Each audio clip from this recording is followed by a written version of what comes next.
지금 이 순간 어떤 마음으로 이 방송을 듣고 계신가요?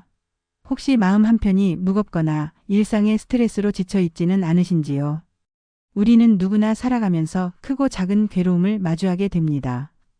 때로는 관계에서 오는 상처로, 때로는 일과 돈에 대한 걱정으로, 또 때로는 미래에 대한 불안으로 마음이 무거워지곤 하죠. 2500년 전 한 왕자가 있었습니다. 그는 궁궐 안에서 풍요롭게 살았지만 인간의 근본적인 괴로움, 늙음과 병 등, 그리고 죽음을 목격하고 큰 충격을 받았습니다. 그 왕자가 바로 부처님이십니다.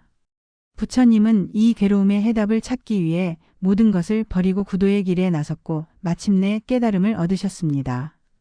오늘 우리는 부처님께서 발견하신 삶의 괴로움에서 벗어날 수 있는 실질적이고 빠른 방법들을 함께 살펴보겠습니다.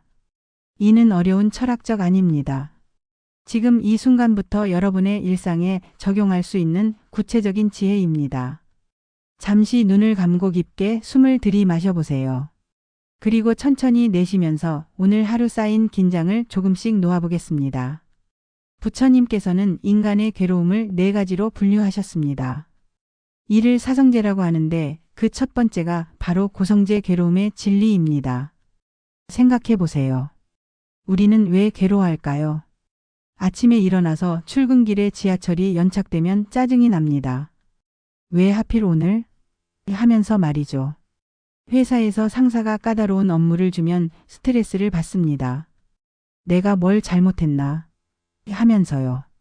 저녁에 집에 돌아와서는 아이들이 말을 안 듣거나 배우자와 사소한 일로 다툼이 생기면 또 마음이 무거워집니다. 부처님은 이런 일상의 괴로움들이 모두 하나의 공통점을 가지고 있다고 하셨습니다. 그것은 바로 내 뜻대로 되지 않는다는 것입니다. 지하철이 제 시간에 와야 한다고 생각하지만 지하철은 우리 생각과는 상관없이 때로는 늦습니다. 상사가 나에게 친절해야 한다고 기대하지만 상사도 그 나름의 스트레스와 압박이 있어서 항상 친절할 수만은 없습니다. 가족들이 내가 원하는 방식으로 행동해야 한다고 바라지만 그들도 각자의 생각과 감정을 가진 독립적인 존재입니다. 부처님께서 발견하신 첫 번째 통찰은 이것입니다. 삶은 본질적으로 불완전하고 불안정하다. 이것이 나쁜 소식일까요? 아닙니다. 오히려 희망의 시작입니다. 왜냐하면 문제의 정체를 정확히 파악했을 때 비로소 해결책을 찾을 수 있기 때문입니다. 많은 사람들이 괴로움을 피하려고만 합니다.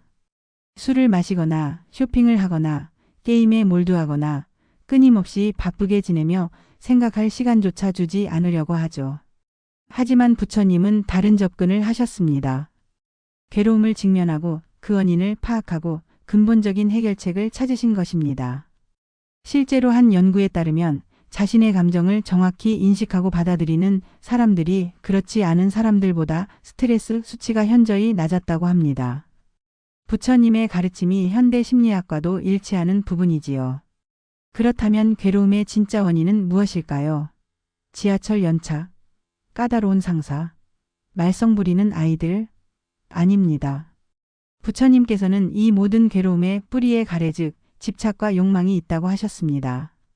지하철이 제 시간에 와야 해라는 집착, 상사가 나에게 친절해야 해라는 기대, 아이들이 내 말을 들어야 해라는 욕구.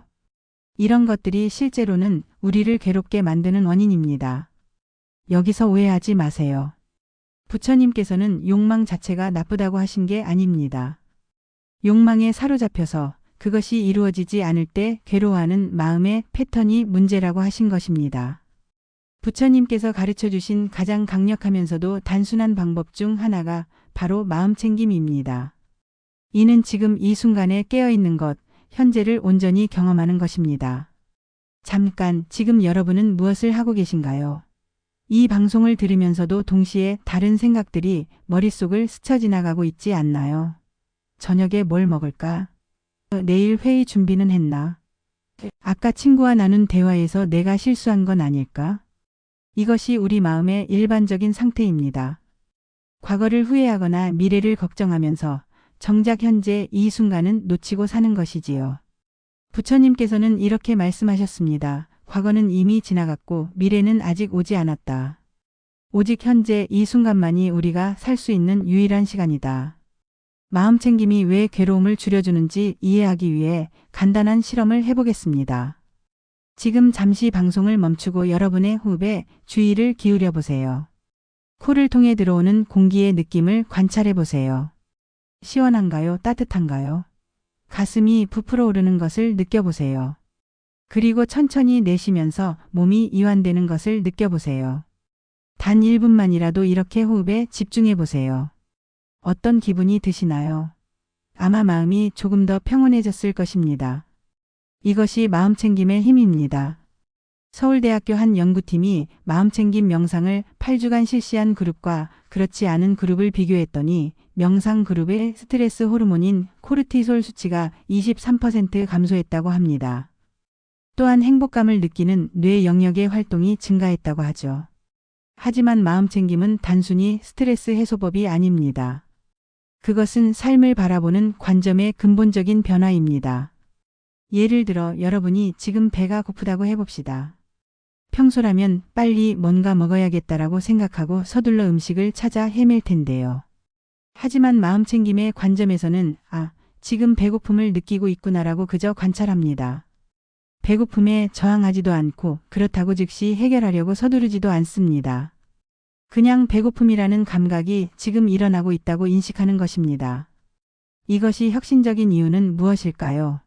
우리가 괴로워하는 이유 중 하나는 불편한 감정이나 상황을 즉시 바꾸려고 하기 때문입니다. 화가 나면 화를 없애려고 하고 슬프면 슬픔을 피하려고 하고 불안하면 불안을 달래려고 합니다. 하지만 이런 노력들이 오히려 더 큰 괴로움을 만들어낼 때가 많습니다. 부처님께서는 이렇게 가르치셨습니다. 고통에 저항할 때 괴로움이 생겨난다. 마음챙김은 이 저항을 멈추는 것입니다. 지금 화가 나는구나. 지금 슬픔이 느껴지는구나. 지금 불안감이 있구나라고 그저 인정하고 받아들이는 것입니다. 물론 이것이 쉽지만은 않습니다. 우리는 오랫동안 불편한 감정들과 싸우며 살아왔기 때문에 갑자기 받아들이라고 하면 어색하고 어려울 수 있습니다. 그래서 부처님께서는 단계적인 방법을 제시하셨습니다. 먼저 작은 것부터 시작하라고 하셨지요. 예를 들어 지금 여러분이 앉아 있다면 의자에 닿는 몸의 감각을 느껴보세요. 등이 등받이에 기대는 느낌, 발이 바닥에 닿는 느낌을 관찰해 보세요. 이런 단순한 감각들부터 마음챙김을 시작할 수 있습니다. 또는 일상의 활동들 걷기, 먹기, 설거지하기를 할 때 완전히 그 활동에 집중해 보세요. 걸을 때는 발이 땅에 닿는 느낌을, 먹을 때는 음식의 맛과 질감을, 설거지할 때는 따뜻한 물의 느낌과 비누거품의 촉감을 온전히 느껴보세요. 이렇게 연습하다 보면 점차 감정적으로 어려운 상황에서도 마음챙김을 적용할 수 있게 됩니다. 부처님의 가르침에서 마음챙김과 함께 괴로움을 치유하는 또 다른 강력한 도구는 바로 자비심입니다.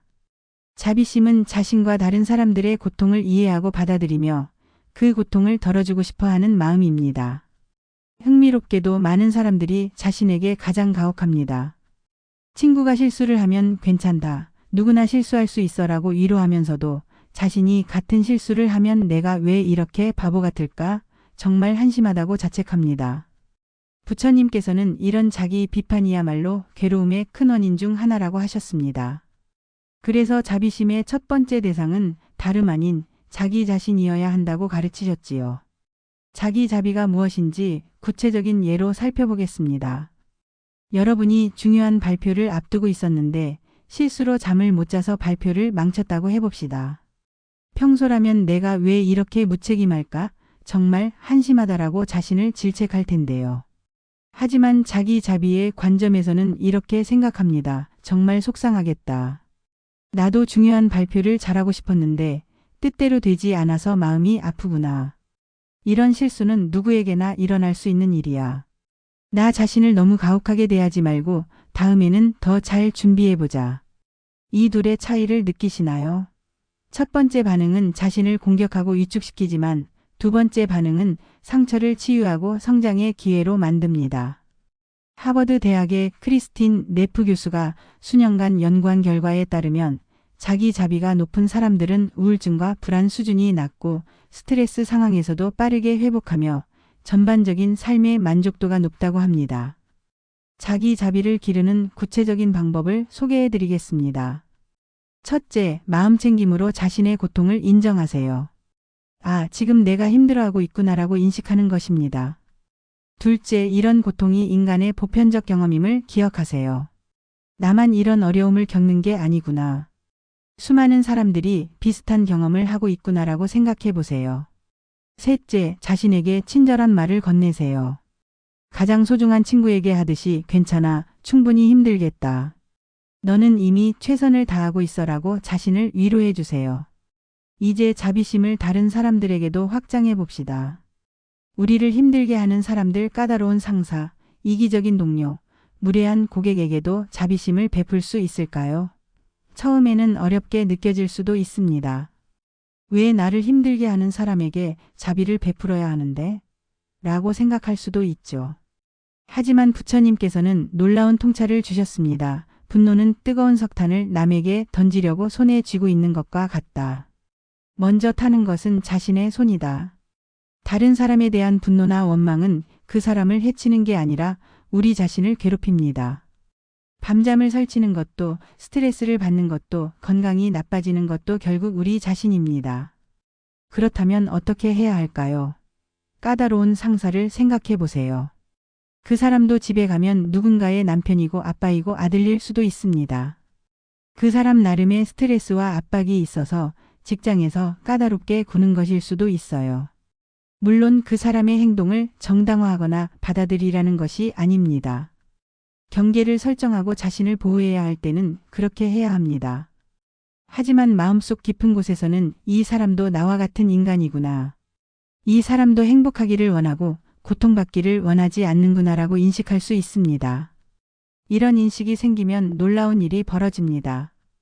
그 상사 때문에 받았던 스트레스가 줄어들고 더 평온한 마음으로 상황에 대처할 수 있게 됩니다.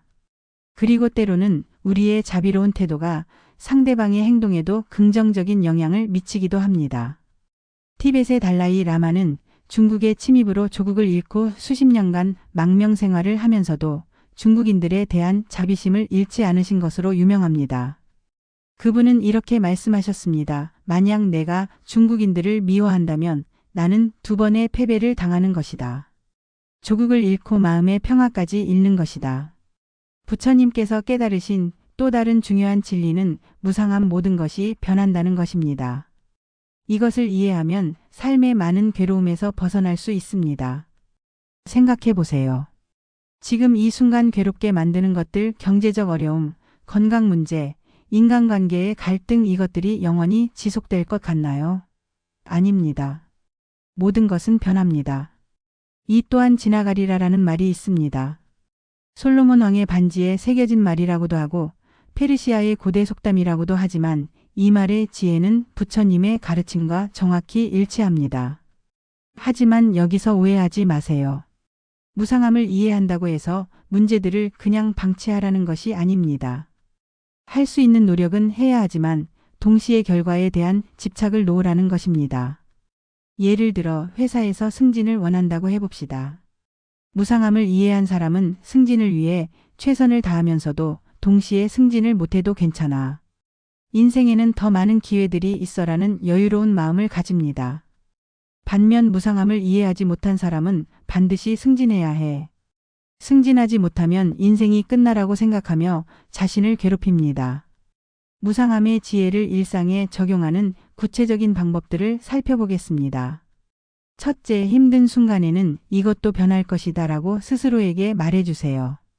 지금 아무리 고통스럽더라도 이 감정은 영원하지 않습니다. 마치 날씨가 변하듯이 우리의 감정과 상황도 변합니다. 실제로 신경과학 연구에 따르면 강한 감정은 평균 90초 정도만 지속된다고 합니다. 물론 우리가 그 감정을 계속 반복해서 생각하면 더 오래 지속될 수 있지만 감정 자체의 생리적 반응은 매우 짧습니다. 둘째, 좋은 순간에는 이 순간을 충분히 누리자라고 생각하세요. 좋은 일들도 영원하지 않기 때문에 지금 이 순간의 행복을 온전히 느끼고 감사해야 하는 것이 중요합니다. 많은 사람들이 좋은 일이 생겨도 언제까지 이런 행복이 지속될까? 라고 걱정하며 불안해합니다. 하지만 무상함을 올바르게 이해하면 오히려 지금 이 순간이 얼마나 소중한가를 깨닫게 됩니다. 셋째, 변화에 저항하지 마세요. 인생에는 원하지 않는 변화들이 많이 찾아옵니다. 이사를 해야 하거나 직장을 바꿔야 하거나 사랑하는 사람과 이별해야 하는 상황들 말입니다. 이런 변화들에 저항하면 할수록 더 큰 고통을 경험합니다. 하지만 변화는 삶의 자연스러운 일부구나라고 받아들이면 새로운 가능성들을 발견할 수 있습니다. 한 중년 남성이 있었습니다. 20년간 다닌 회사에서 갑자기 구조조정으로 해고를 당했습니다. 처음에는 절망했지만 시간이 지나면서 이것이 새로운 인생의 기회임을 깨달았습니다. 그는 평소 꿈꿔왔던 작은 카페를 차렸고 지금은 그 어느 때보다 행복한 삶을 살고 있습니다. 물론 모든 변화가 즉시 좋은 결과를 가져다주는 것은 아닙니다. 하지만 변화를 받아들이는 마음가짐 자체가 우리를 더 유연하고 회복력 있는 사람으로 만들어줍니다. 넷째, 집착을 놓는 연습을 하세요. 우리가 괴로워하는 이유 중 하나는 무언가를 너무 꽉 붙잡고 놓지 않으려 하기 때문입니다. 젊음에 대한 집착, 외모에 대한 집착, 재산에 대한 집착, 자녀들의 성공에 대한 집착. 이런 집착들이 오히려 우리를 불행하게 만듭니다. 부처님께서는 이렇게 말씀하셨습니다. 모든 집착의 뿌리는 나와 내 것이라는 착각이다.